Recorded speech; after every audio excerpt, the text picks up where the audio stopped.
Assalamualaikum warahmatullahi wabarakatuh. Innal hamdalillah nahmaduhu wa nasta'inuhu wa nastahdihi wa nastaghfiruh. Wa na'udzu billahi min shururi anfusina wa min sayyiati a'malina. Man yahdihillahu fala mudilla lahu wa man yudlil fala hadiya lahu. Asyhadu an la ilaha illallah wahdahu la syarika lahu. Wa asyhadu anna sayyidana Muhammadan 'abduhu wa rasuluhu. Allahumma shalli wa sallim وبارك على سيدنا محمد الفاتح لما أغلق والخاتم لما سبق ناصر الحق بالحق والهدي إلى صراطك المستقيم صلى الله عليه وعلى آله وأصحابه حق قدره ومقداره العظيم اللهم نور بالكتاب بصري وأطلق بلساني اشرح بصدري واستعمل به جسدي بحولي وقوتك فإنه لا حول ولا قوة إلا بك سبحانك لا علم لنا إلا ما علمتنا إنك أنت العليم الحكيم ولا حول ولا قوة إلا بالله العلي العظيم أما بعد. Alhamdulillah, kita rafa'kan kesyukuran dan terima kasih kita Allah Ta'ala. Pada malam ni dapat kita sambung pengajian kita Kitab Risalah Tauhid, yang mana kita sebenarnya kalau dari sudut Tauhid, dari sudut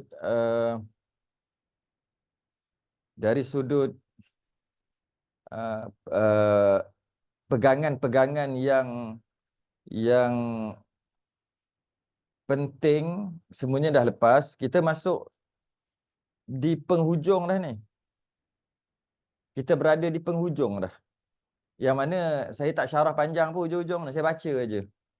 Yang mana kita dah lalu setelah sifat Rasul, kemudian masuk percayakan kitab 119, muka surat 119 Rumi, Jawi muka surat 20.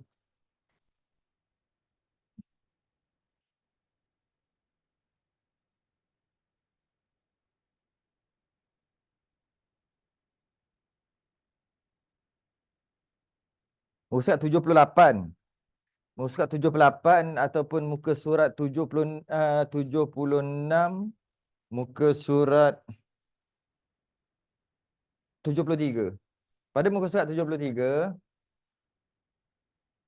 pada muka surat 73, 74, 75, 76, 77.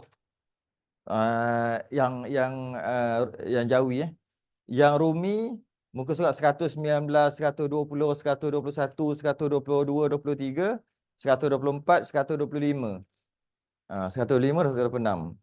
Saya tak bahas panjang. Sebab ianya perkara yang biasa kita ulang-ulang dan kita semua dah sedia maklum. Kita semua dah sedia maklum dah, percaya kepada kitab, percaya kepada malaikat, termasuklah percaya pada hari kiamat pun kita dah sedia maklum dah. Saya agak ringkaskanlah syarahan tu. Dan kita akan habiskan juga pada bulan Ramadan ni. Kita akan khatamkan pada bulan Ramadan ni. Jadi ada masa sikit-sikit lagi itulah. Ada lagi 1, 2, 3. Mungkin 3 kali. Ataupun payah banyak pun 4 kali. Cukup-cukup lah. Bulan Ramadan maka khatamlah.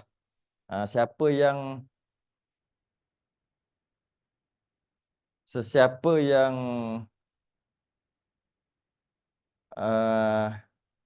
ikut daripada awal, maka dia khatam lah kan. Jadi kita masuk hari kiamat pada malam ni, percaya pada hari kiamat. Percaya pada hari kiamat. Muka surat 127. Tak ada apa sangat yang perlu kita bincangkan. Bukan sebab perkara tu tak penting. Perkara tu penting. Sebab kita dah sedia maklum. Kita dah bahas banyak kali. Kita dah selalu dengar daripada kecil sampai ke besar. Kan? Jadi saya lebih kepada baca sekitab je. Qala al-musannif rahimahullahu ta'ala wa nafa'na wa iyyakum bi'ulumihi fid darain. Amin ya rabbal alamin.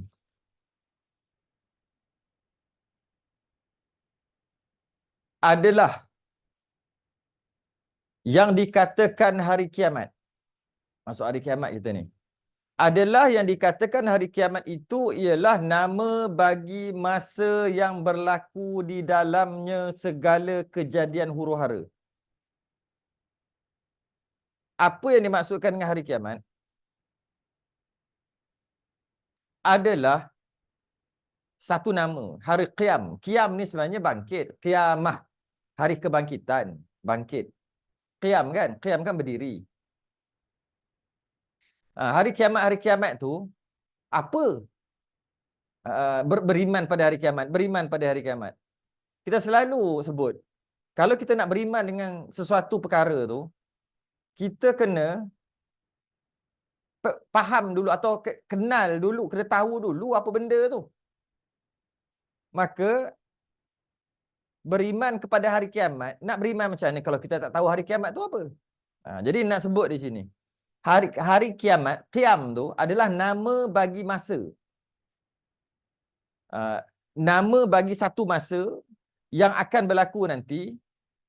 Masa tu akan jadi kejadian huru-hara. Itulah nama hari kiamat. Kejadian huru-hara.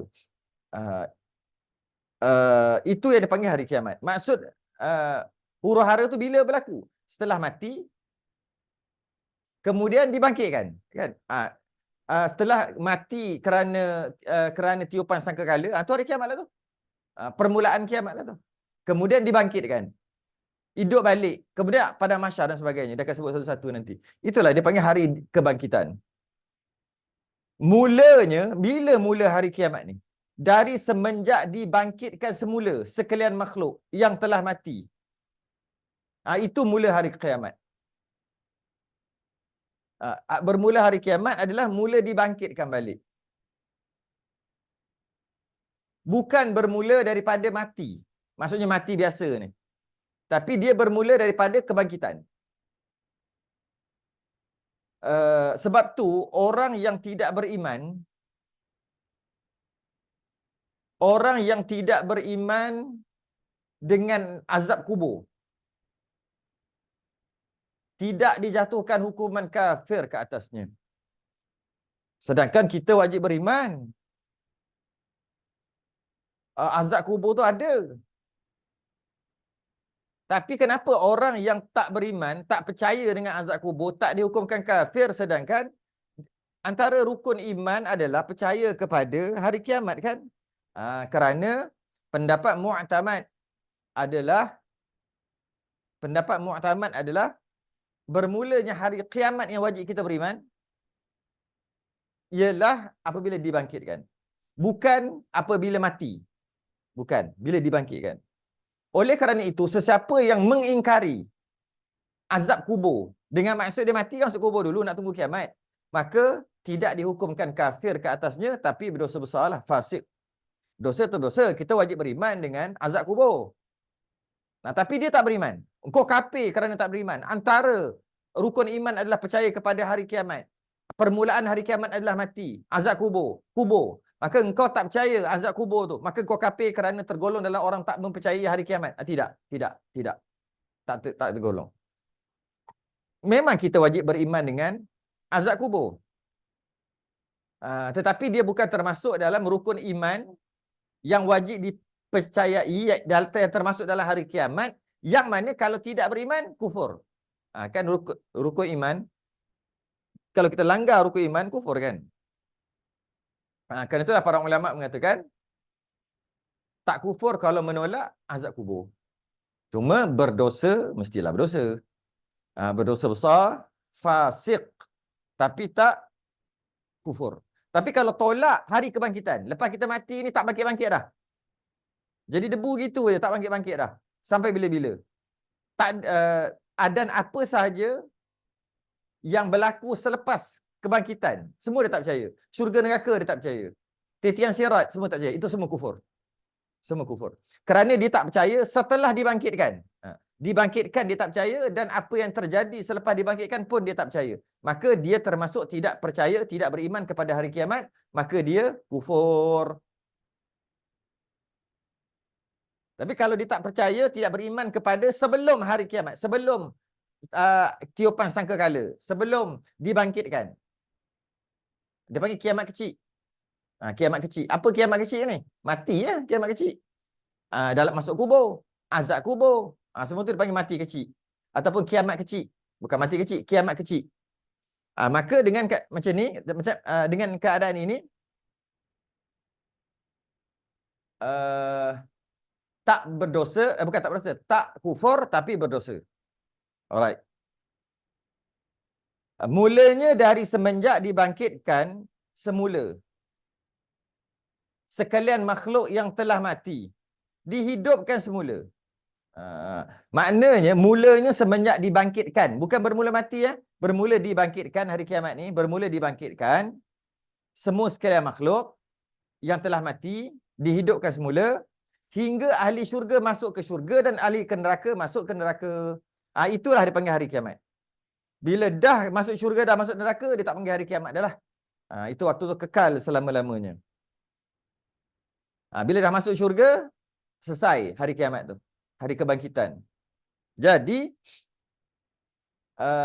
yang wajib kita percaya hari kiamat ni, kalau tak percaya kufur, kalau tak percaya tidak beriman, kalau tak percaya batal Islam ni, batal iman ni, adalah tak percaya dari sudut hari kiamat ni, tak percaya daripada mula dibangkitkan tu sehingga syurga. Semua tu dia tak percaya, maka kufur dia. Disebut juga hari akhirat. Disebut juga ada nama lain bagi hari kiamat. Dia ada nama lain. Nama lain bagi hari kiamat adalah hari akhirah. Akhirat, akhir yang terakhir. Kerana masa ini penghabisan hari dunia. Maka itu adalah hari yang terakhir lah. Hari dunia. Lepas pada itu tak ada hari dah. Sebab dah tak ada matahari. Bila tak ada matahari, tak adalah hari. Kenapa tak ada matahari? Kiamat kan. Maka hari terakhir itu dipanggil hari akhirat. Dan juga dinisbahkan hari akhiratnya adalah hari kiamat juga. Ataupun hari terakhir sebelum nak duduk di alam kekal selama-lamanya. Alam kekal abadi sebelum tu, perbicaraan tu dipanggil hari akhirat. Iaitu nama lain bagi hari kiamat. Dinamakan juga Yaumuddin. Dinamakan juga Yaumuddin. Hari agama. Maliki Yaumiddin. Tu hari agama. Ataupun hari balasan. Hari balasan, Yaumuddin. Hari balasan ataupun hari agama. Apa maksud hari agama?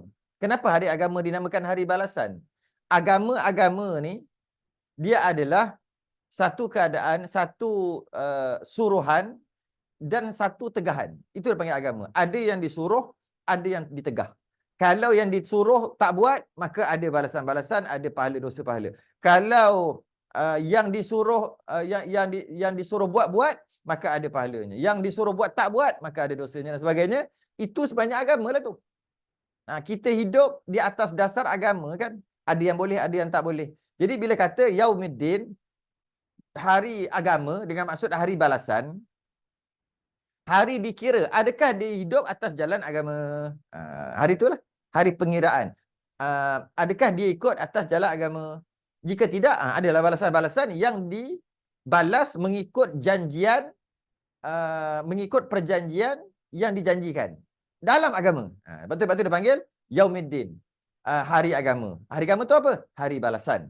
Balasan orang yang tak hidup di atas jalan agama dan balasan orang yang hidup di atas jalan agama. Dua-dua ada balasan, balasan baik, balasan buruk. Kerana di dalam tempoh itu, di dalam tempoh hari kiamat tadi, manusia dibalas segala pekerjaannya.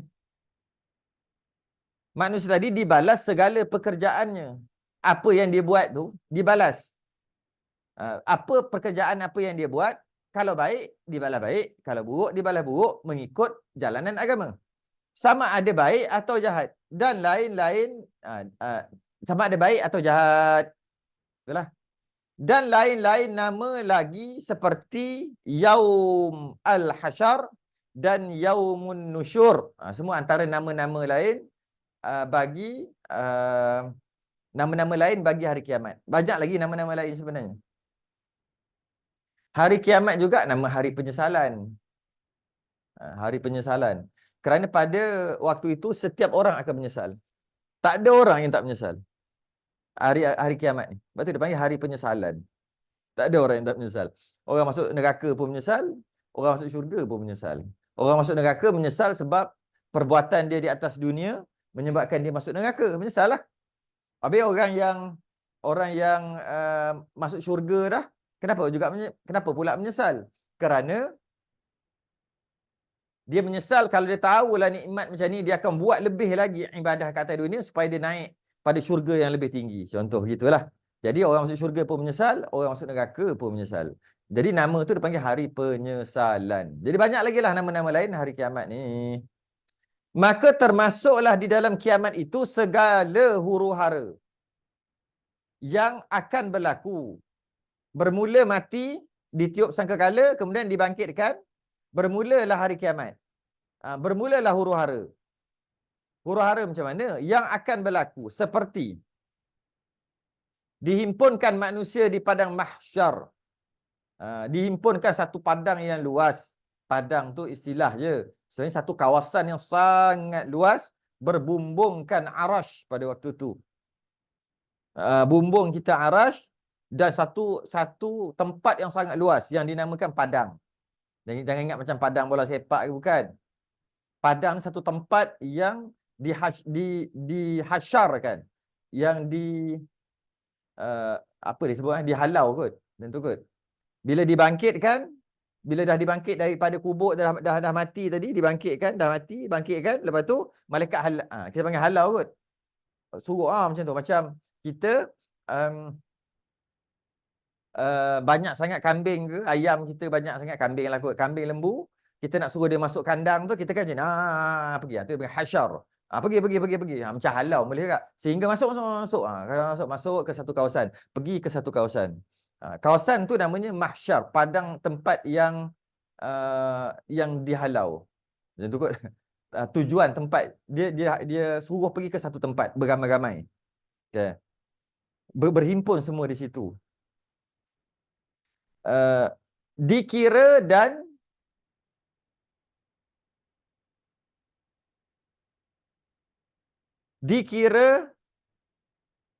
dan ditimbang segala amalan di dunia.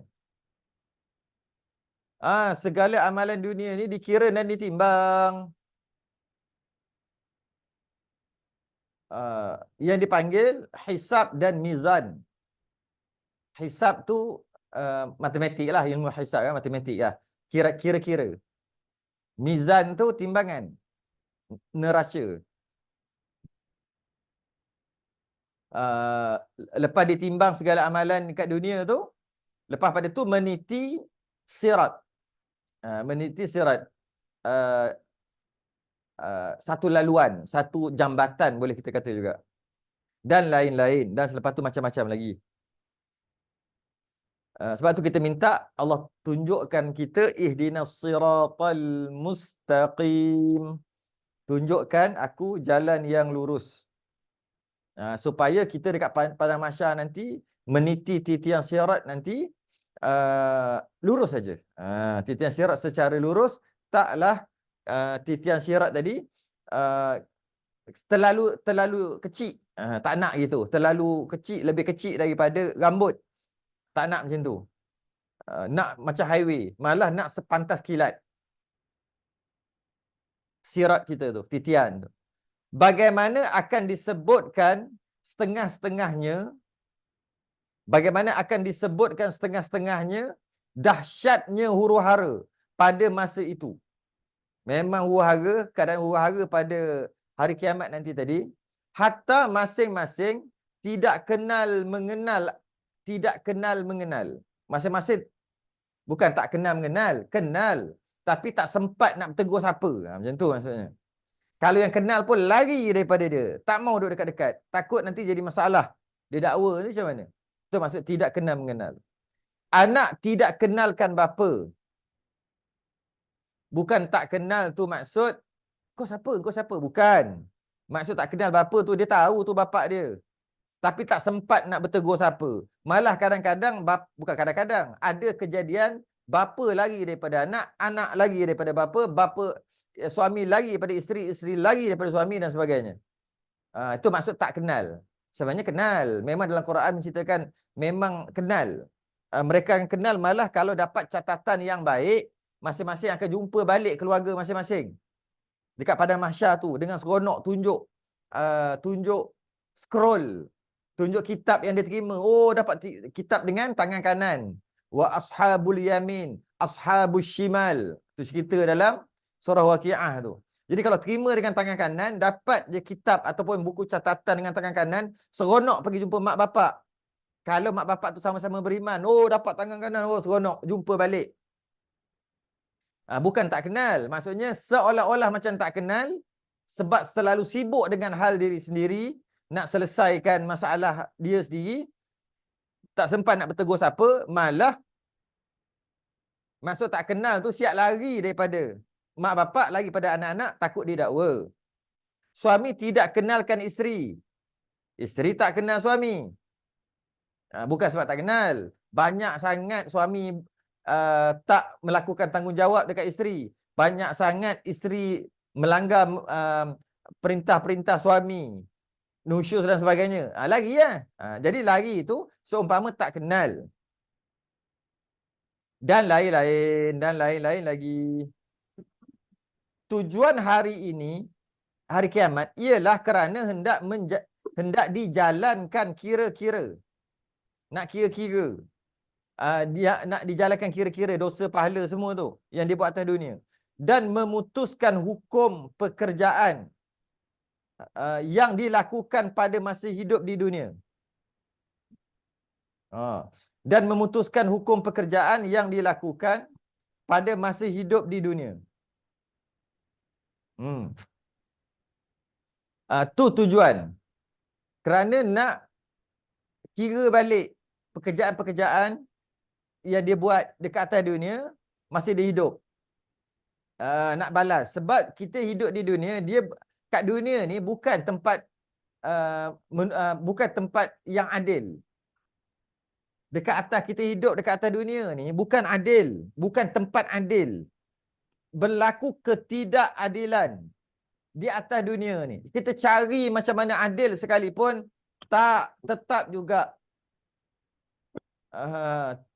tak juga. Orang yang jahat kaya raya, sihat. Orang yang miskin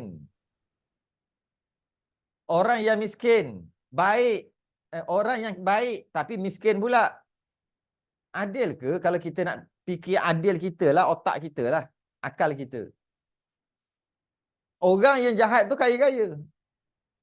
Adil ke orang yang membunuh lepas sebab dia pandai ambil peguam?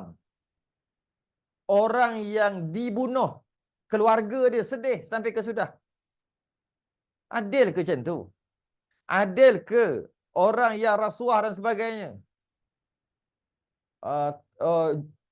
Banyaknya rasuah dia, tapi hukumannya tak setimpal.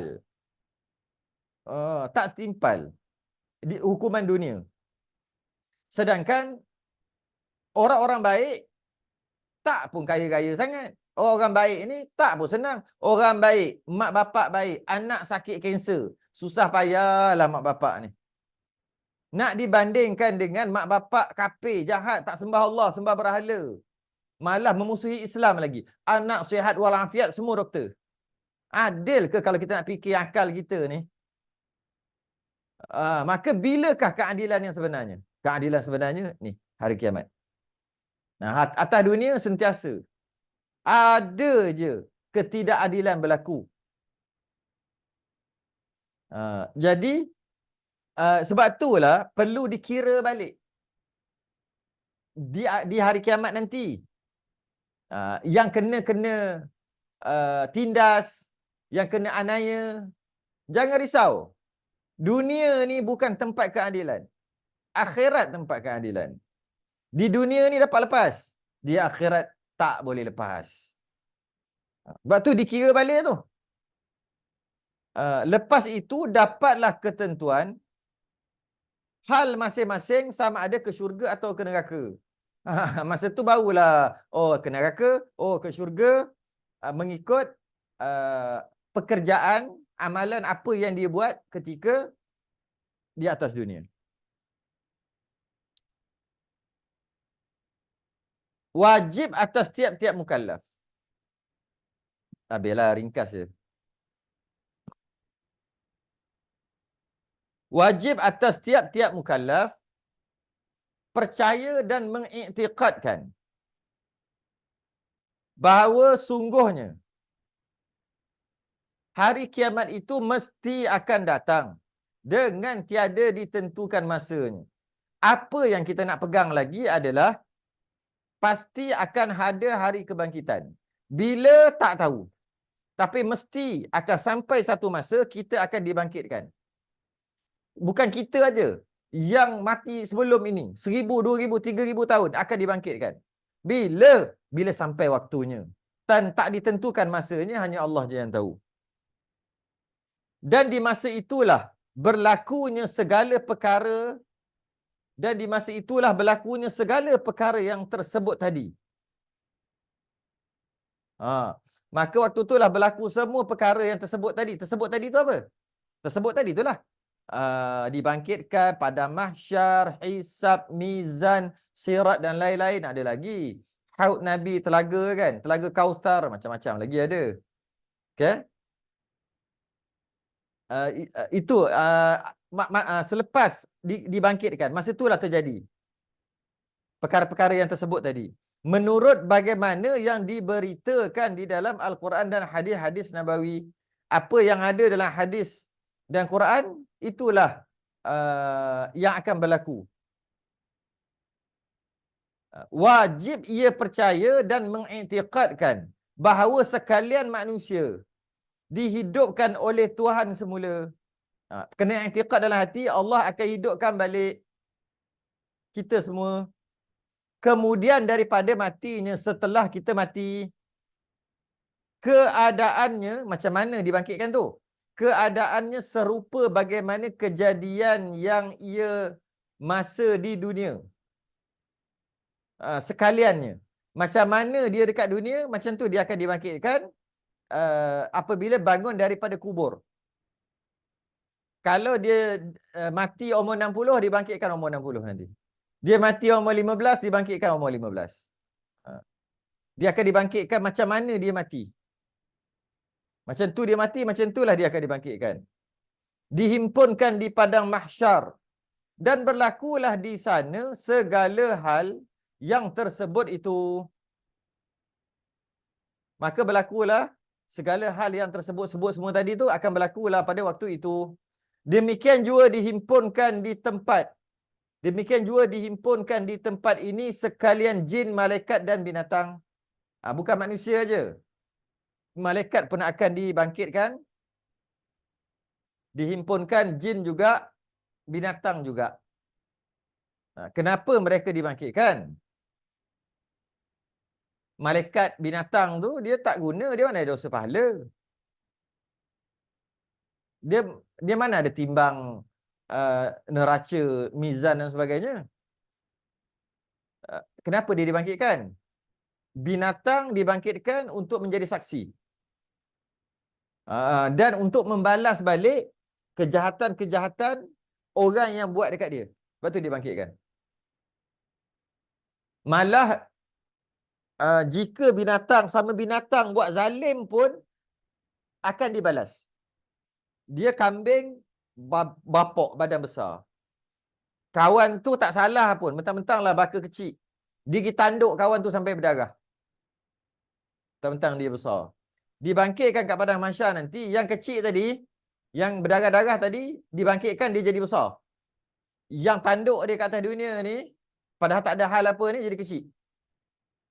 Maka engkau zalim aku kat atas dunia kan? Maka sekarang aku akan tanduk balas balik. Lepas balas balik, maka selesailah. Bila selesai, maka lepas pada tu tak ada syurga neraka lah, kambing kan. Cuma habis gitu je, jadi debu dah. Malaikat dibangkitkan untuk apa? Malaikat dibangkitkan untuk bekerja dan untuk menjadi saksi juga. Untuk menjadi saksi pada hari itu. Ataupun kalau tak jadi saksi, yang lain-lain untuk memuliakan pada hari itu. Malaikat. Jin. Jin mukallaf. Jin akan dibangkitkan kerana ada dosa pahala dan ada syurga neraka pada jin. Okay, habis. Apabila hampir kiamat,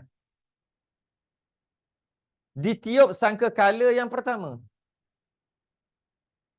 Apabila hampir kiamat, ditiup sangkakala yang pertama. Binasalah alam semuanya hancur lebur. Hancur lebur. Ditiup sangkakala yang pertama, hampir kiamat. Belum kiamat lagi. Hampir kiamat. Ditiup sangkakala yang pertama. Israfil tiup sangkakala. Binasalah alam semuanya hancur lebur. Itulah hari kehancuran. Armageddon. Tiada tinggal suatu apa pun. Bagaimana di dalam Quran telah menerangkan cara hancurnya alam ini. Quran dah terangkan. Hari kiamat nanti akan hancur alam ni. Cara hancur pun Quran cerita. Pada tiupan sangkakala yang pertama. Belum kiamat. Itu bukan kiamat. Kiamat lepas dibangkitkan tiupan sangkakala kedua. Ni tiupan sangkakala pertama. Hancur alam. Hancur semua. Dengan keadaannya. Macam mana keadaan hancur tadi? Yang pertama, pecah belah langit. Langit pecah belah macam mana tu? Allah tak tahulah pecah belah macam mana. Runtuh berterbangan berketul-ketul. Pecah belah langit, runtuh berterbangan berketul-ketul. Sehingga berlaga di antara setengah dengan setengahnya. Berketul-ketul. Maksudnya terbelah berketul-ketul, hancur. Sehingga berlaga di antara langit dengan langit. Langit pertama, langit kedua, langit ketiga, semua hancur. Macam mana kita nak bayangkan? Kita langit pertama pun tak pernah tengok. Yang kita tengok ke atas tu bukan langit lagi tu. Kita panggil dah langit lah. Tapi sebenarnya langit atas 500 tahun perjalanan. Memang tak nampak dengan mata kita. Tak tahulah macam mana nanti. Di antara satu langit dengan langit yang kedua, langit ketiga, habis. Hancur dan berlaga sesama mereka. Seperti firman surah Al-Infitar. Ayat yang pertama. Idzas sama'u fatarat. Apabila langit itu pecah belah dan runtuh. Langit akan berpecah dan runtuh langit.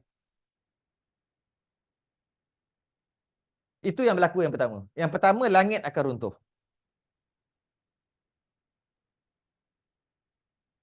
Yang kedua,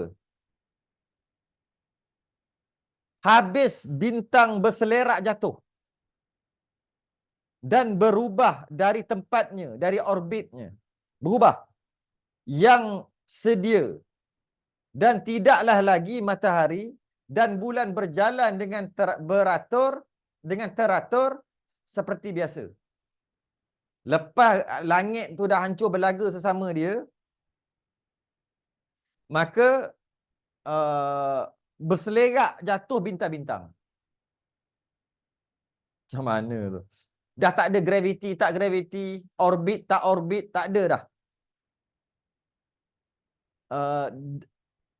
Dan bila berubah tempat, accident lah. Dan tidaklah lagi matahari dan bulan berjalan dengan teratur.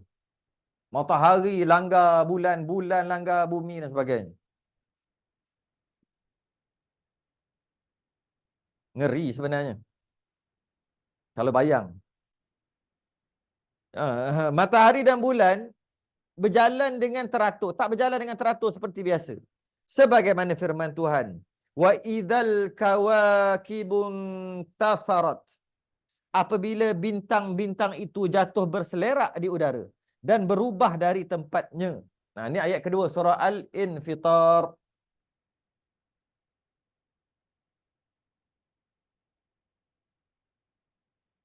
Jadi bintang-bintang berselerak, berubah tempat.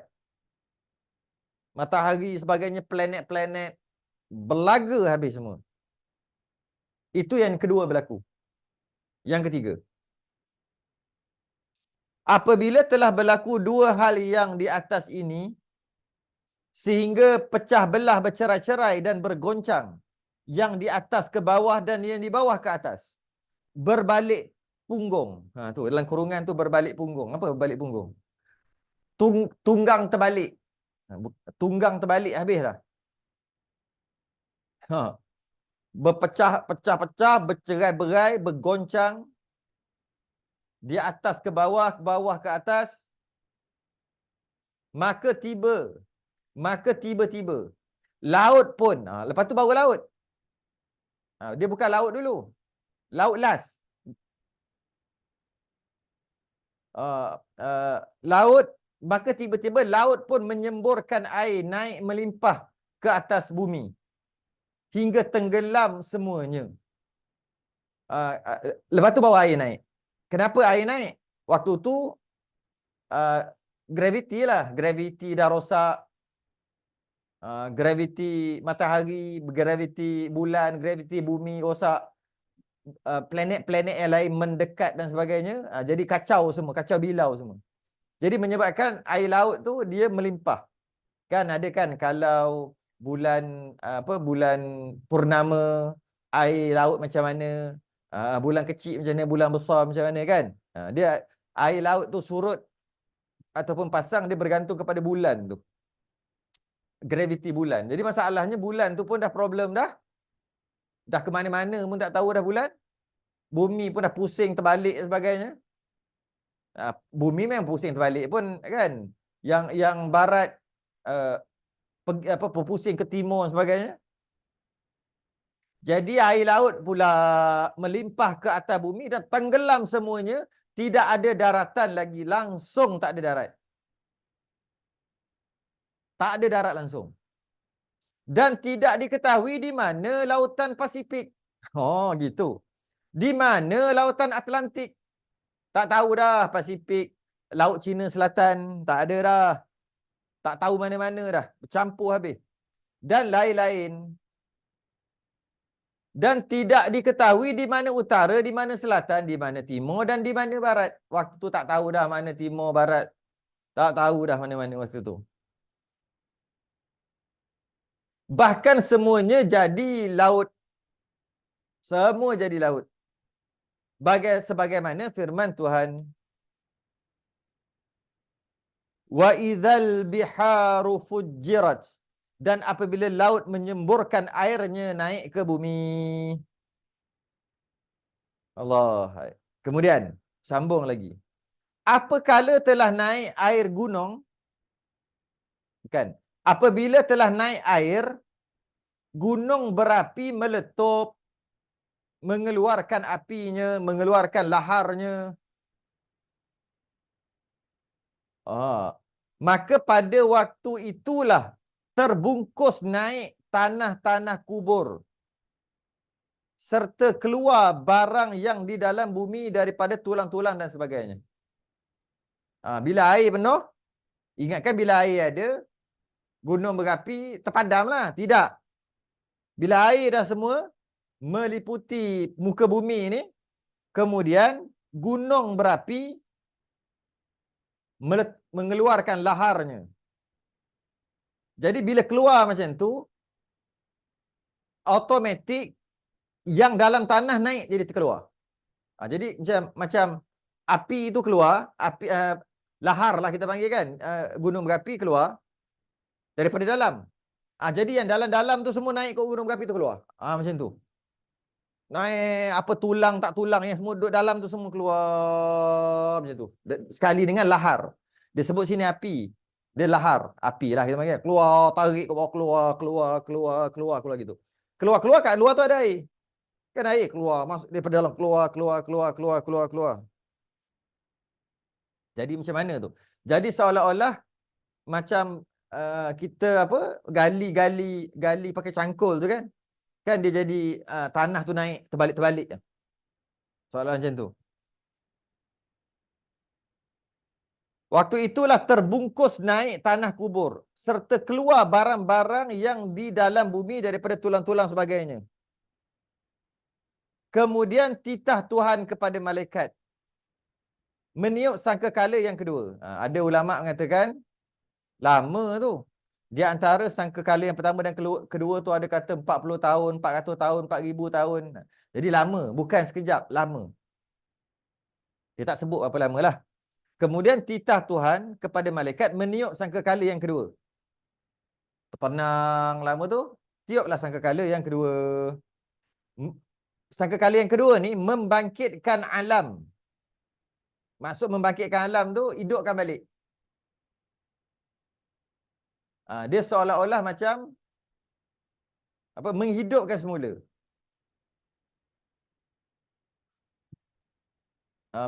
Tiupan sangkakala tu akan menghidupkan semula. Bila tiupan sangkakala yang kedua, Allah akan turunkan dia macam hujan. Seumpama hujan. Macam mana tu wallahu alam, yang akan menitik terkena pada ajbuz zanab. Ajbuz zanab adalah salah satu makhluk yang tidak musnah dengan tiupan sangkakala yang pertama. Tiupan sangkakala yang pertama ada yang tak musnah. 10 perkara tak musnah. Ada 10 perkara yang tak musnah. Antara yang tak musnah adalah ajbuz zanab. Tulang kecil, tulang tongkeng yang ada pada belakang punggung. Daripada tulang belakang kita, ujung sekali kat punggung tu, ujung sekali. Dia panggil ajbuz zanab, satu tulang halus. Yang ianya takkan musnah. Dia seumpama macam benih kita. Bila Allah turunkan seumpama hujan, hujan tadi tu kena je ajbuz zanab, maka macam tumbuh balik. Manusia tadi, hidup balik. Tu, daripada ajbuz zanab, benih manusia tu. Okay? Tiba-tiba hidup tiap-tiap orang. Bagaimana rupa asal masa di bumi. Macam mana rupa asal masa bumi? Dibangkitkan balik pada tiupan sangkakala yang kedua. Sebagaimana firman Tuhan. Wa idzal quburu bu'thirat. Dan apabila tanah kubur terbungkus naik keluar barang yang di dalamnya. Ini secara ringkas saja. Secara ringkas je. Secara detailnya dalam Quran banyak lagi kisah-kisah peristiwa yang berlaku ketika hari kiamat, ketika berlakunya kiamat, ketika dibangkitkan. Lagi besar, lagi banyak lah. Okay. Jadi apa yang kita nak percaya sebenarnya ni? Apa yang kita nak percaya dengan hari kiamat ni? Kita percayalah tadi, semua kita dah berpegang dengan hari kiamat, apa yang berlaku setelah dibangkitkan. Jadi apa yang nak kita beriman? Susah juga nak beriman semua. Iyalah semua, tapi apa dia detailnya? Detailnya ada kat muka surat 131. Kepercayaan terhadap hari kemudian. Apa yang nak percaya? Yang nak kita pegang adalah yang nak kita beriman adalah kita beriman dengan hari kiamat. Okey, kita beriman dengan hari kiamat. Apa yang kita nak beriman? Yang maksud hari kiamat tu. Yang pertama, soal dua daripada malaikat mungkar nakir kepada mereka yang mati. Ini yang pertama. Mungkar nakir akan menyoal. Itu yang kita perlu pegang. Yang ini mungkar nakir yang akan soal tadi ni belum dibangkitkan lagi, masih lagi dalam kubur. Yang ini wajib beriman. Yang mana siapa yang tak beriman dengan soal ni, soal setelah dalam kubur nanti yang belum kiamat, maka ulama mengatakan tidak jatuh kufur. Siapa yang tak percaya tapi fasik, dosa besar. Tak percaya soal tau, soal kubur. Tapi kalau tak percaya kepada malaikat mungkar nakir, itu tak boleh. Itu termasuk, itu kufur. Itu termasuk dalam percaya pada hari kiamat. Bukan. Itu termasuk dalam percaya kepada malaikat. Tu. Muka surat 124 tu, ada 10 fardu ain wajib percaya. Ada 10 fardu ain wajib percaya. Yang ke-9 dan ke-10 muka surat 124 adalah mungkar dan nakir. Dia fardu ain. Dan dia di bawah malaikat. Tak percaya mungkar dan nakir, kufur. Habis ni kata, soal 2 daripada malaikat mungkar nakir kepada mereka yang mati ni, kata kalau tak beriman, tak kufur, tapi dosa besar ni, jadi fasik ni.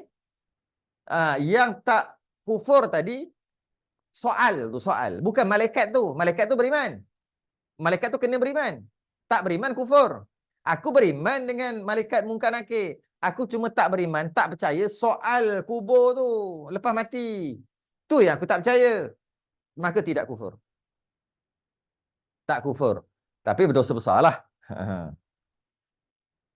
Yang kedua, nikmat atau azab di dalam kubur. Ini juga perlu beriman. Nikmat atau azab di dalam kubur. Dalam kubur ada nikmatnya. Ada orang bila mati, dia seumpama tidur. Sedar-sedar tiupan sangkakala kedua dah. Qalu ya wailana man ba'athana min marqadina. Hadza ma wa'ada ar-rahman wa sadaqal mursalun.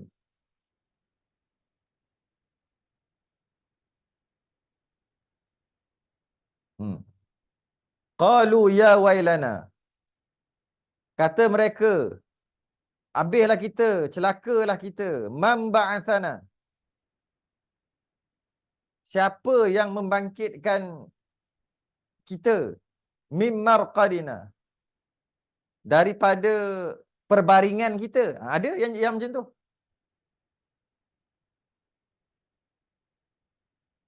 Sekejap, nak tengok surah Yasin tu.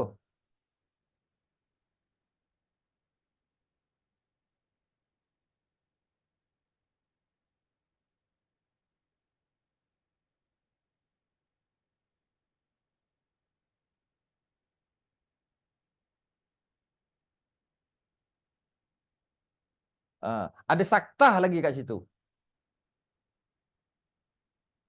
Malah ada saktah. Surah Yasin ayat 52.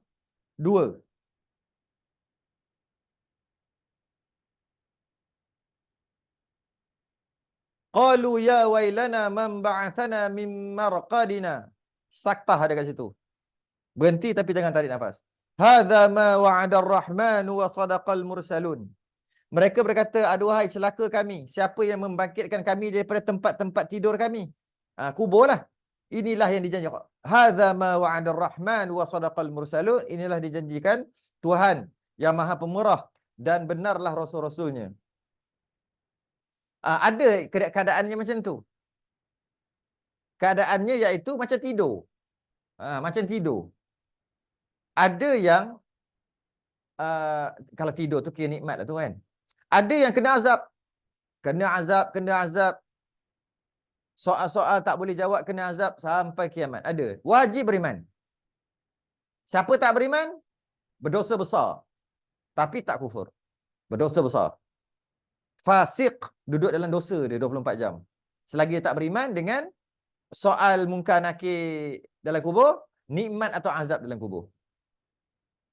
Okay. Yang ketiga, dihidupkan semula mereka itu bagaimana rupa asli. Lepas tiupan sangka kali yang kedua dihidupkan macam rupa asal lah.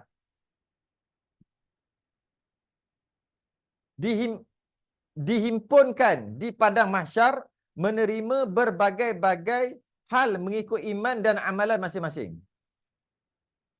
Dihimpunkan dekat padang mahsyar nanti pun wajib kita beriman dan wajib beriman dihimpunkan dekat padang mahsyar dan macam-macam berlaku peristiwa di padang mahsyar.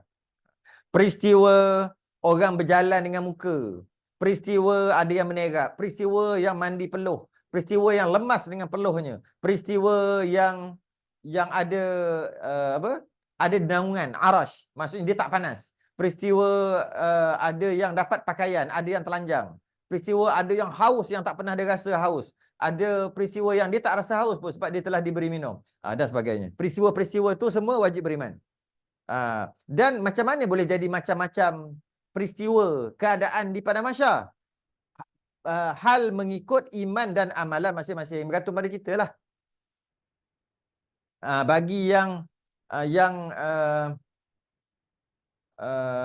banyak menginfakkan, dia infak makan, dia infak minum dekat masa bulan Ramadan ni, maka waktu tu Allah bagi dia minum di padang mahsyar, maka tak haus dia. Tu perkara tu. Kenapa dia boleh tak haus? Orang lain haus sebab dia rajin, dia suka infak. Infak situ, infak sini. Kenapa orang lain telanjang, dia tak telanjang? Kerana dia suka infak. Dia infak baju ke, infak apa kat orang. Jadi dekat padang mahsyar nanti Allah bagi dia pakaian. Ada yang telanjang. Jadi peristiwa yang berlaku di padang mahsyar mengikut iman masing-masing lah. Iman dan amalan masing-masing. Itu yang nak kena pegang. Dah 4 dah. Yang pertama, pegang soal munkar nakir dalam kubur. Yang kedua, nikmat azab kubur. Yang ketiga, nikmat azab kubur. Yang kedua, sampaikan terhimpit 2 tulang rusuk azabnya. Sebab bumi marah sangat, himpit, kecilkan kubur dia yang dah memang kecil tu, sehingga berselisih tulang rusuk. Azabnya. Wajib beriman, wajib. Kemudian dihidupkan balik dengan rupa asli, beriman. Yang keempat, dihimpunkan kat padang mahsyar. Dihimpunkan kat padang mahsyar. Dia dihimpun tu macam-macam peristiwa yang berlaku, macam-macam keadaan mengikut iman dan amal. Yang kelima, memohon syafaat daripada anbiya. Pergi jumpa Nabi Adam sebab lama sangat dah, beribu tahun dah menunggu. Mauqif dia panggil. Mauqif, menunggu lama sangat dah ni. Pergi cari Nabi Adam sebab dia bapa segala manusia. Kemudian Nabi Adam pun tolak. Pergi cari Nabi lepas seorang, lepas seorang, lepas seorang. Sehingga ke cari beribu-ribu tahun cari tu. Ramai orang ni, orang, binatang ada, jin ada, malaikat ada, ramai sangat. Jadi nak cari ni daripada sejak Nabi Adam lagi. Dibangkitkan semua. Tak tahulah berapa ramai. Jadi nak cari tu makan masa yang lama. Akhir sekali sampai kepada Nabi kita sendiri pun menggunakan syafa'atul uzma. Syafaat untuk mencepatkan perbicaraan. Bila cepat perbicaraan, mempercepatkan perbicaraan, menyebabkan perbicaraan tu cepatlah. Dan kita umat Nabi dapat potong queue antara yang terawal dibicarakan. Berbanding dengan umat-umat lain kena tunggu belakang. Dahlah dia tunggu lama dah. Dahlah dia hidup dah lama dah. Kemudian dia mati duduk dalam kubur sebelum kiamat dah beribu tahun dah. Bila dibangkitkan tunggu beribu tahun lagi. Bila mula bicara, mereka tunggu belakang. Kita depan. Itu sebagai kelebihan umat Nabi SAW. Yang keenam,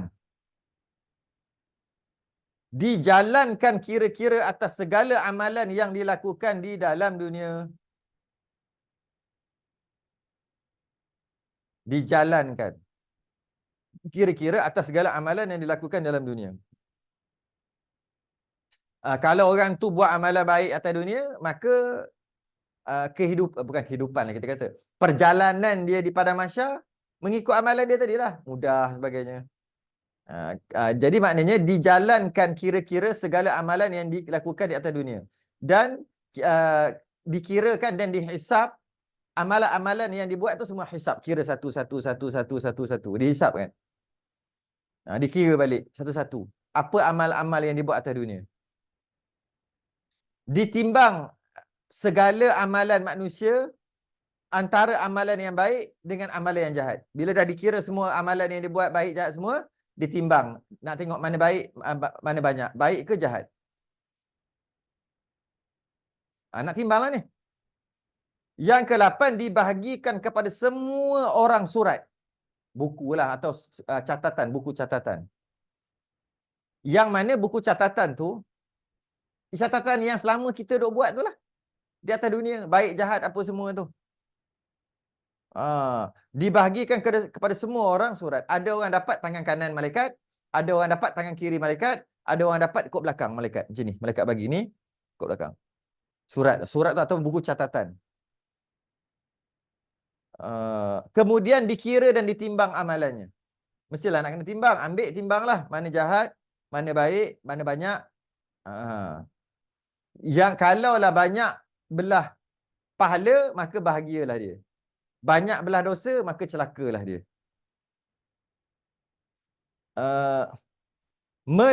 Yang ke-9, melalui titian. Titian ni titian sirat lah. Terletak atas neraka menyeberang ke syurga. Syurga belah sana, lepas tu ada jambatan, titi. Titi itu bergantung pada orang. Ada orang titi dia macam highway. Ada orang titi dia kecil halus saja, macam tali. Dia bergantung pada amalan orang tu lah. Ada orang laju melalui titian tu. Ada orang perlahan, ada orang merangkak dan sebagainya. Dan dekat titian tu, masa duk lalu tu, ada cangkuk-cangkuk daripada neraka kat bawah ni. Cangkuk naik. Angkat. Cangkuk. Jadi bukan kata, oh lalu akunya agak besar juga jalan aku ni. Mujurlah kot. Maksudnya, kalau sebesar rambut macam ni, nak ni, kejap-kejap bom jatuh. Itu kalau halus. Tapi kalau besar, sedepa, dua depa, tiga depa, besar tu. Oh, kalau macam ni, kalau besar macam tu, selamatlah aku. Jangan, belum tahu lagi. Sebab ada cangkuk daripada bawah. Daripada neraka kat bawah tu ada cangkuk keluar. Kalau kena dia ambil jatuh.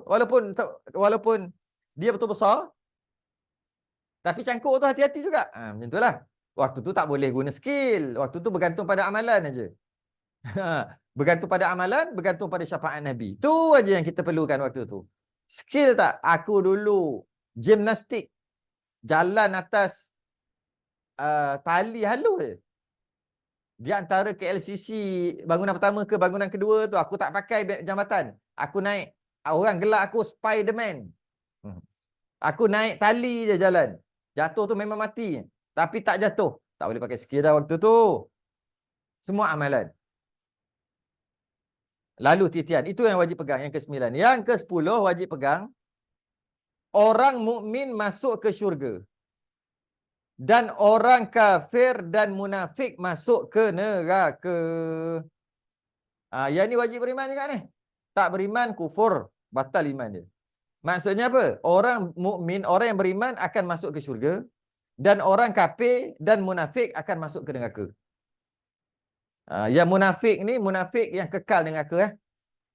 Dia ada munafik akidah. Munafik akidah kekal neraka. Dia kafir. Di sisi Allah dia kufur. Tapi munafik bukan munafik akidah, munafik perangai masih lagi Islam, masih lagi beriman. Ciri-ciri munafik bila bercakap bohong.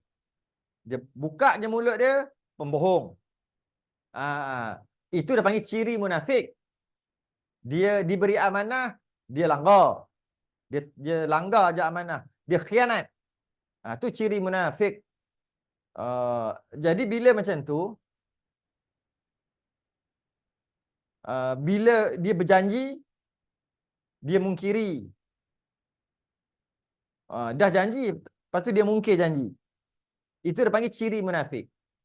Yang itu tak kekal neraka. Yang kata kekal neraka munafik ni munafik akidah. Maksudnya dalam hati dia tak suka kat Islam, tak percaya kat Islam, tapi luar macam Islam. Itu dia panggil munafik akidah. Mereka ni akan masuk neraka. Tapi munafik perangai, ciri munafik kena kira lah. Tengoklah mana baik banyak ke, jahat banyak ke, yang tadi tu, yang timbang tadi tu. Okay. Jadi orang mukmin wajib kita beriman akan masuk ke syurga, dan orang kafir munafik akan masuk ke neraka. Kenapa kita wajib beriman? Kerana dalil syarak. Dengan maksud dalam Quran menyebut. Kalau dalam Quran kata orang kafir masuk neraka, orang beriman masuk syurga, Quran yang dalam Quran kata gitu, maka kita wajib berimanlah. Maka kita boleh kata mustahil orang kafir masuk syurga. Mustahil orang kafir masuk syurga. Kenapa pula mustahil? Kan Allah Maha Kuasa. Macam mana kita nak faham tu? Kan Allah Maha Kuasa. Oleh kerana Allah Maha Kuasa, Allah boleh je nak masukkan orang kafir ke dalam syurga, orang yang beriman ke dalam neraka. Boleh kan sebab Allah Maha Kuasa? Macam mana kita nak letak tu? Nak letak betul-betul. Ya, betul. Dari sudut uh, kemampuan, Allah boleh aja. Harus bagi Allah masukkan orang kafir ke dalam syurga, masukkan orang beriman ke dalam neraka. Boleh aja. Dari sudut Allah mampu. Allah boleh buat. Allah Maha Kuasa. Tapi kena ingat satu, Allah sendiri janji.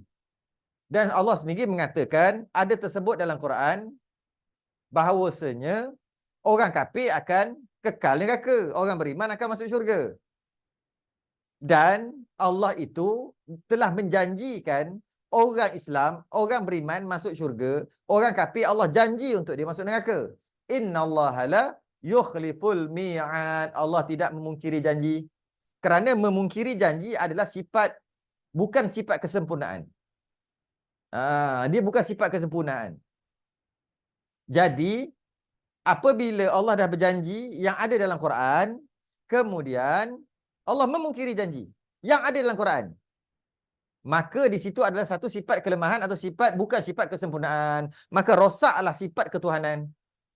Jadi walaupun dari sudut kebolehan, Allah boleh je nak buat, iaitu masukkan orang kafir ke dalam syurga, masukkan orang beriman ke dalam neraka, boleh je walaupun dah janji. Bukan walaupun dah janji. Boleh aja, tapi oleh sebab Allah dah janji. Yang mana memungkiri janji itu adalah sifat-sifat bukan sifat kesempurnaan. Dia ada sifat yang keji, memungkiri janji. Maka mustahil lah juga. Jadi mustahil, dia bukan mustahil direct. Mustahil direct ni macam mana? Mustahil Allah masukkan orang kafir ke dalam syurga, orang beriman ke dalam neraka. Mustahil orang masukkan.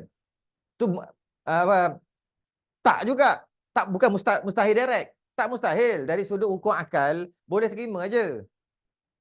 Hukum akalnya boleh terima. Allah nak masukkan orang kafir dalam syurga, boleh. Akal kita boleh terima. Allah Maha Kuasa. Tapi kalau kita tengok dari sudut hukum syarak, yang Allah janji, Allah dah janji dan Allah kata dia tidak memungkiri janji. Jadi bila Allah masukkan orang beriman ke dalam syurga, orang beriman ke dalam neraka, orang kafir ke dalam syurga, maka Allah telah memungkiri janji. Bila Allah telah memungkiri janji, maka rosaklah sifat-sifat yang kesempurnaan. Sifat-sifat baik itu rosak. Maka kita tahu, kita berpegang bahawasanya Allah mempunyai sifat-sifat kesempurnaan. Dan tak ada sifat-sifat yang tak layak bagi Allah. Kita dah pegang awal-awal dah macam tu. Maka boleh kita kata balik, mustahil orang kafir masuk ke syurga, mustahil orang beriman masuk neraka. Bolehlah kata mustahil. Tapi bukan mustahil direct. Mustahil dia kona-kona jauh. Kona sikit. Dia panggil aridi. Mustahil yang mendatang. Bukan mustahil direct. Mustahil direct macam mana? Allah, Tuhan, Allah Tuhan. Tapi Allah ada dua. Tuhan ada dua. Itu mustahil direct. Dia tak payah kona-kona dah. Allah boleh kalau Allah nak ada anak. Boleh kalau Allah nak ada anak. Itu mustahil direct dah. Dia tak payah kona-kona dah. Itu mustahil direct. Boleh kalau Allah nak ada isteri. Memang mustahil direct. Yang ini mustahil juga. Orang beriman masuk neraka, orang kafir masuk syurga, mustahil juga. Tapi bukan mustahil direct. Dia mustahil dia kona sikit. Melalui hukum syarak. Okay. Wajib kita percaya. Dah habiskanlah. Cepat-cepat sikit habis ni. Okay. Baca je. Tak susah pun. Tambah-tambah bulan ni bulan Ramadan. Lagi lama duduk dalam majlis ilmu, lagi besar pahala. Hari biasa dapat pahala wajib duduk dalam majlis ilmu macam ni. Hari tu hari biasa. Bulan Ramadan kali 70. Kita duduk sembahyang tarawih tadi. Sembahyang tarawih tadi. Sunat. Yang mana sunat pahala dia macam fardu. Kita dapat tadi. Tarawih tadi macam fardu. Duduk majlis ilmu ni, cerita tentang syurga neraka hari kiamat ni, yang macam pahala tarawih tadi kali 70. Cuba bayang, ni lagi besar pahala ni daripada tarawih. Sebab kali 70. Maknanya fardu tu kali 70. Setiap yang fardu kali 70, setiap yang sunat jadi fardu. Jadi kalau kita sembahyang 5 minit 2 rakaat, 5 minit 2 rakaat tarawih dapat pahala sunat. Sepatutnya dapat pahala sunat sebab tarawih tu sunat. Tapi 5 minit tadi dapat pahala wajib tadi. 5 minit. Jadi maknanya 5 minit dapat pahala wajib dengan maksud 5 lah. 5 wajib dapat 5 pahala wajib. Kita sembahyang 2 rakaat saja cukup. Sembahyang tarawih tadi dapat 5 wajib. Sebab 5 minit. Kita ambil minit. Tapi kita duduk dalam majlis ilmu 5 minit sebab ilmu ni fardu ain, maka 5 minit tadi setiap satu tu kali 70. Mana 70 7 kali 5? Berapa? 5 minit. Tadi dapat 5 je. 5 pahala fardu. Kita duduk dalam ni 5 minit kali 70. Maknanya 350. Duduk 5 minit dapat 350 pahala fardu. Sembahyang tarawih pun dapat 5. Kita dapat ni 350. Itu baru 5 minit. Belum. Tak, kita dah sejam dah. Dekat sejam dah duduk. Sebab tu saya tetap juga mata kuyu-kuyu macam ni pun. Tak larat nak celik pun. Penat sekali pun. On juga. Nak kata rugi kalau berhenti pengajian. Sebenarnya rugi sangat-sangat. Memberhentikan pengajian ni sangat rugi pada bulan Ramadan. Yang kita nak tiru pondok-pondok yang pada bulan Ramadan, dia berhenti. Kita nak tiru pondok lah. Pondok memang berhenti bulan Ramadan. Awal-awal tu, 15 Syaban dah berhenti.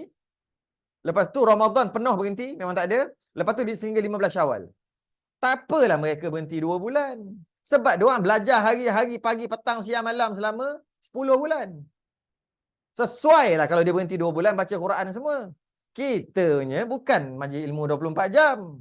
Kita punya belajar part time. Mereka punya belajar full time. Jadi bila full time 10 bulan belajar, duduk relax 2 bulan kerana bulan Ramadan dan sebagainya, alright, terbaik. Kita nak tiru konon-konon. Tapi majlis ilmu kita part time. Lepas tu nak tiru. Tak nak belajar, tak nak apa bulan Ramadan. Khusus untuk baca Quran. Khusus untuk sembahyang. Pegerlah. Tak kena kali, tak kena. Tak kena, apa dia panggil? Perbandingan tu. Kias batil dia panggil. Tak kena banding itu. Tak kena. Kalau nak kias betul-betul, kiaslah yang betul-betul. 10 bulan belajar full time. 2 bulan, bulan Ramadan tu full cuti. Baca Quran ni sembahyang aja. Barulah kena. Ini baru ada kenduri sikit pun dah gagal masuk kelas. Itu online. Itu online.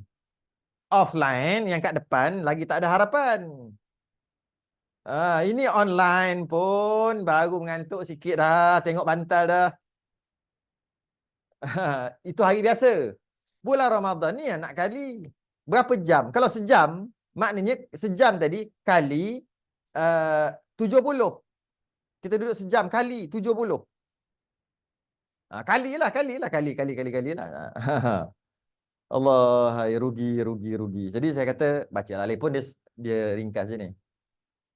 Wajib kita percaya dan beriktikad, sesungguhnya mayat itu apabila diletakkan ke dalam kubur, maka dikembalikan rohnya kepada jasadnya. Wajib kita beriman, apabila mayat tu dah masuk dalam kubur, dah ke bumi lah. Lepas dah ke bumi tu, waktu yang sama, hari yang sama, dikembalikan rohnya kepada jasadnya. Dikembalikan balik. Masuk balik. Roh masuk balik ke jasad.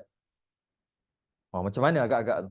Dalam terbungkus dengan kain kapan, dengan tanah penuh dekat atas semua tu. Dikembalikan. Sekira-kira faham ia akan pertanyaan dan soalan dan boleh dapat menjawabnya.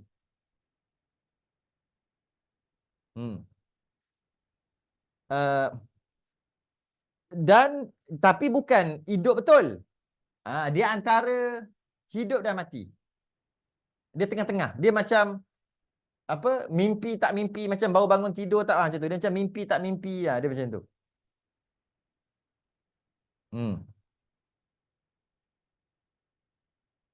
Dan dikembalikan ilmu. Yang ilmu yang kita ada dikembalikan. Nah, maka kita boleh sedar. Tapi kesedaran tu bukan kesedaran sepenuhnya lah. Tapi antara sedar dan tak sedar.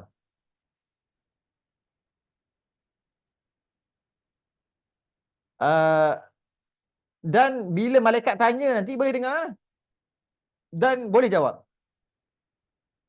Setelah itu didatangkan Tuhan dua malaikat munkar nakir. Bertanya untuk tanya dan soal-soal akan mayat itu dari hal Tuhannya. Ma rabbuka wa ma dinuka wa ma nabiyuka wa ma nabiyuk.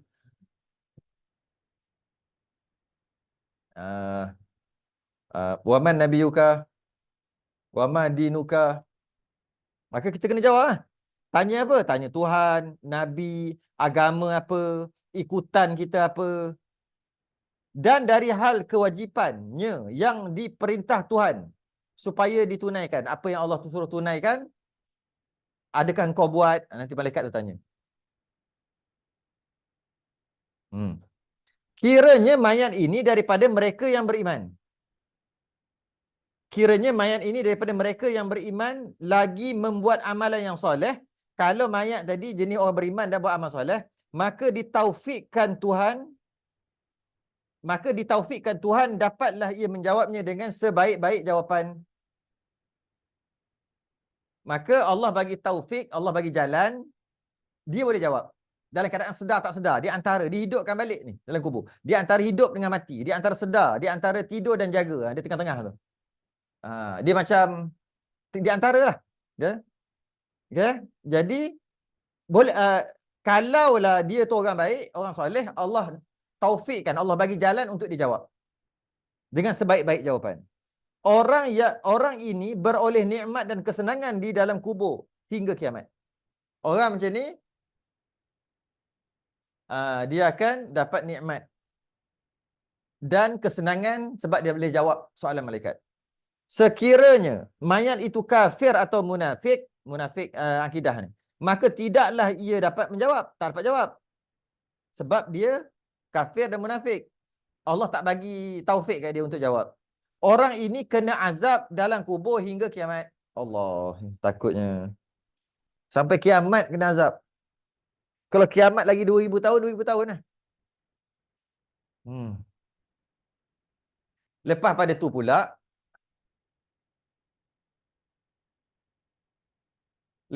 pula, dekat pada mahsyar lagi satu hal. Maka tiap-tiap orang yang mati tentu kena soal munkar nakir. Tiap yang mati mesti kena soal munkar nakir. Dan merasa azab atau nikmat. Sama-sama akan rasa azab atau nikmat. Dengan tidak ada beza di antara mayat yang ditanam atau mayat yang tiada ditanam. Ni ada orang tanya, orang yang lebih buruk ni. Seperti dimakan binatang yang buas-buas atau mati hilang di dalam laut. Kalau maknanya orang yang mati kena bom. Orang yang mati kena makan buaya, kena makan harimau. Orang yang sebenarnya tak ada kubur lah, dia mati hilang gitu, mati dalam perut binatang kan. Macam mana dia tak ada azab kubur sebab dia tak ada kubur? Bukan, azab kubur tu nama je, brand aja. Bukan bermaksud azab kubur tu mesti dalam kubur. Orang yang mati dalam laut pun ada azab kubur, ada nikmat kubur. Sebab kubur-kubur tu bukan kubur Melayu. Kubur Melayu tahu apa? Kubur Melayu yang gali-gali 6 kaki tu. Itu kubur Melayu. Maksud azab kubur bukan kubur tu. Orang Melayu panggil itulah kubur. Bukan. Azab kubur ni satu alam lain. Dia panggil alam barzakh. Duduk di situ. Jadi azab kubur ada walaupun dia dimakan binatang sekalipun. Walaupun dia dalam laut, walaupun istilah dia panggil, dia tidak ada kubur. Kubur apa ni? Kubur Melayu tu. Dia tak ada kubur. Tetap ada azab kubur. Macam mana nak ada azab kubur? Sedangkan dia tak ada kubur. Sebab dua kubur tadi, dua definisi yang berbeza. Azab kubur, kubur tu definisi lain. Dia masuk dalam kubur tu definisi lain. Satu bahasa syarak, satu bahasa Melayu. Kan biasa kan? Orang Melayu ni dia kan guna bahasa Arab, banyak bahasa Arab. Jadi masalah lah sikit. Nak faham. Azab kubur ni adalah satu alam lain. Dia panggil alam barzakh. Di situlah yang kena azab kubur. Kat mana? Kat alam barzakh. Bukan dalam kubur. Bukan dalam kubur Melayu. Macam tu. Kena cakap kubur Melayu tu. Nanti orang kata kubur Melayu, habis kubur Cina. Pelik pula. Letih macam ni. Maksud kubur Melayu tu, kubur dalam definisi maksud Dewan Bahasa dan Pustaka. Tu kot. Oh, letih.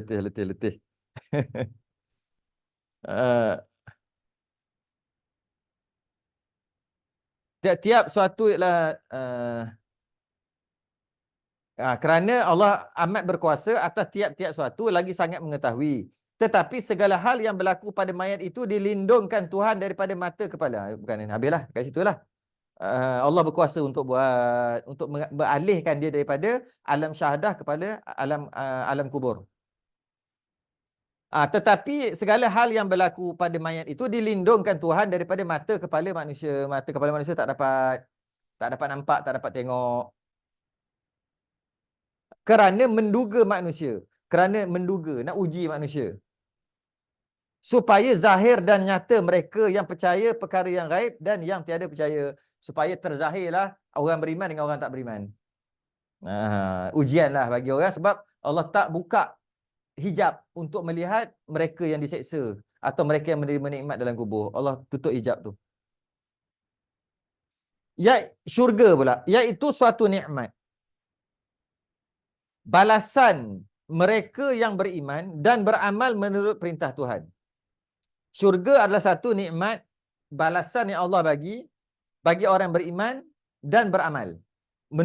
Beramal soleh. Maka di dalamnya, dalam syurga tadi, penuh berbagai nikmat kelazatan yang belum pernah dilihat. Nikmat syurga tak pernah dilihat oleh mata. Tak pernah dirasa. Tak pernah didengar oleh telinga. Tak pernah terlintas di hati manusia di dunia. Tak pernah. Kalau terlintas saja, itu bukan. Habis itu yang kata dalam syurga ada begitu, begini itu sekadar pinjaman saja. Bahasa pinjaman. Tapi sebenarnya bila dalam syurga, tak pernah lihat, tak pernah dengar, tak pernah terbayang. Tak pernah terlintas. Nanti kata dalam syurga ada burung, boleh makan burung, boleh makan macam-macam, ada sungai arak. Itu sekadar bahasa pinjaman. Pinjam je. Nak bagi tahu ada sesuatu. Tapi macam mana sungai tu? Tak pernah terfikir, tak pernah terdengar, tak pernah terlihat. Nikmat tu. Maka kekal orang mukmin duduk dalamnya. Orang masuk syurga kekal selama-lamanya. Sebab syurga ni ada bahasa, ada kitab khusus panjang lebar lah sebab tu. Neraka pula iaitu tempat balasan mereka yang kafir dan orang mukmin yang derhaka. Neraka pula tempat balasan bila ditimbang nanti, maka orang ni orang kafir, maka masuk neraka. Dan orang mukmin masuk neraka juga. Mukmin yang mana? Yang derhaka. Apa maksud derhaka? Yang dia tak buat apa yang disuruh oleh Allah dan dia buat apa yang dilarang. Maka dipanggil mukmin yang asi, mukmin yang ingkar. Mukmin beriman tapi maksiat. Beriman tapi banyak buat dosa. Bila timbang amalan dia tu, yang dosa lagi banyak daripada pahala. Tapi beriman. Orang macam ni masuk neraka juga. Maka di dalamnya penuh berbagai-bagai. Maka di dalamnya penuh berbagai-bagai azab. Seksa, macam-macam azab seksa lah. Makan buah zakum lah. Makan minum air panas atau apa macam gunung berapi punya lahar tu minum lah macam-macam. Minum-minum terkoyak habis semua macam-macam. Pakai pakai selipar yang panas ni, bergelegak otak, macam-macam ada. Ini juga ada kitab yang khusus membicarakan tentang perkara ni lah. Banyak seksa. Yang belum ada azab dan seksa seperti itu berlaku di dalam dunia. Dekat dunia kita tak pernah terfikir pun betapa azabnya azab gitu. seksa tak pernah terfikir, tak pernah terlintas, tak pernah terlihat, tak pernah terdengar. Maka ia tempat yang kekal bagi mereka yang kafir. Orang kafir kekal selama-lamanya. Orang yang tak beriman, kekal selama-lamanya dalam neraka. Adapun mukmin yang derhaka, duduk ia sekadar banyak dosanya juga. Mukmin pula, tapi bila timbang banyak dosa pada pahala, masuk neraka kadang mana? Bila habis je dosanya dibakar oleh api neraka, maka dia akhirnya masuk ke syurga juga. Tapi dengan satu syarat lah, dia kena ada iman. Dan imannya iman yang sahih, iman yang benar. Dia bukan sekadar beriman, tak iman yang benar. Walaupun sebesar zarrah iman dia, tetap juga akhir sekali masuk ke syurga. Cuma lamalah duduk dalam neraka tu. Jadi kalau orang kafir kekal masuk dalam neraka, kesianlah kat orang kafir. Macam mana tu? Kesianlah kat orang kafir. Dia lahir-lahir kafir lah. Memanglah dia dengar Islam, dia ada dengar, tapi memanglah dia tak masuk Islam. Tapi macam kesian, tak kesian ke kat orang kafir? Ramai pula tu orang kafir masuk neraka. Kalau masuk berjuta tahun, lepas tu masuk syurga, okey juga. Ini masuk selama-lamanya, tak kesian ke? Macam mana nak jawab? Nak kesian, tak kesian kan? Allah adalah Tuan punya. Honor. Allah adalah honor. Allah adalah Tuan punya. Tuan punya tu dia nak buat apa, ikut dia. Mana boleh kata kesian, tak kesian, zalim ke tak zalim. Mana boleh kata gitu. Sebab dia honor. Maka Allah nak masukkan dalam neraka, ikutlah. Nak macam mana? Allah tu honor. Macam kita lah. Kita bela ayam. Kita bela ayam 20 ekor. Bila ayam tu dah agak dewasa, nak sembelih tak? Tak kesian ke? Ayam tu pun ada mak bapak juga. Ayam tu pun ada anak-anak. Siapa nak bagi nafkah dekat anak-anak dia? Tak kesian ke kat ayam tu? Kita sembelih ayam ni seekor. Habis ada lagi 19 ekor ada lagi hidup. Kesian dia. Kau tak sembelih yang lain, kau sembelih yang dia pula. Tak kesian kat dia. Kau ni zalim lah. Mana boleh? Ayam ni aku beli, aku bela daripada kecil. Bila dah ni, suka hati aku lah nak buat apa. Zalim tak? Tak zalim pun. Lepas kita dah, tak, sebab kita punya, kita honor zalim benda je. Yang zalim ni ambil orang punya. Kemudian, lepas kita dah sembelih ayam tu, kita pun buat masak kari. Orang cakap engkau ni, kau tengok tu ayam yang kau tak sembelih ada lagi 19 ekor, hidup-hidup elok-elok aje. Tapi yang ni sampai dah jadi kari dah dia. Kenapa kau buat kari? Kenapa kau tak buat kurma? Kenapa tak buat sup? Ayam aku.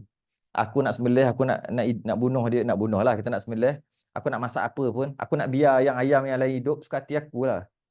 Aku punya, aku nak buat apa pun. Aku nak masak kari, kau sibuk semua masak kurma lah apa. Kau punya ke? Aku punya kan? Kau ni zalim tu. Zalim apa ni aku punya? Lepas tu, yang lebih-lebihan ayam tu kau bakar. Kau tak kesian ke kat ayam tu? Kau bakar, menggelupah kulit dia. Kau bakar, buat ayam bakar. Kau percik pula dengan minyak. Bakar. Kau ni zalim betul kan? Kau tengok ayam 19 ekor tu, elok-elok je hidup. Elok-elok je dia duduk. Duduk dalam reban. Tapi yang seekor ni bukan sekadar kau sembelih apa macam-macam. Kau bakar lagi dia.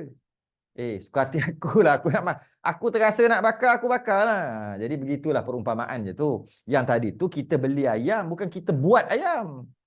Kita beli ayam, kita bela ayam. Sekadar tu pun kita boleh kata suka hati aku lah nak buat apa dengan ayam ni.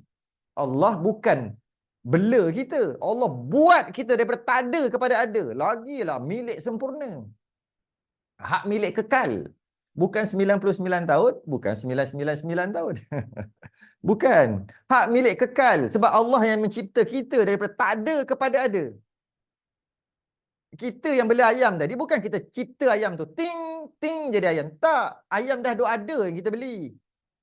Kita beli ibu ayam, ada bertelur, dapat anak daripada ada sumber. Tapi bukan kita cipta daripada tak ada kepada ada. Tidak. Sedangkan Allah, hak milik Allah kekal. Daripada tak ada kepada ada Allah cipta kita. Lebih-lebih lagi nak buat apa? Nak masuk neraka ke, nak masuk apa ke? Tak ada masalah. Tak ada kira, tak ada apa pun. Tak dinamakan zalim pun. Sebab Allah Maha memiliki. Allah memiliki segala-galanya. Milik Allah adalah sempurna. Tam. sempurna. Saya baca ringkas-ringkas je tu. Sebab kita nak habis kan. Jadi kita berhenti dekat qada dan qadar. Secara ringkas je ni, qada dan qadar. Secara ringkas kita berhenti kat qada dan qadar, kita sambung minggu depan.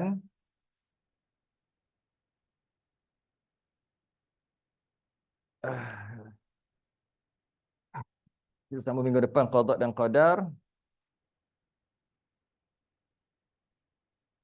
Mana ni?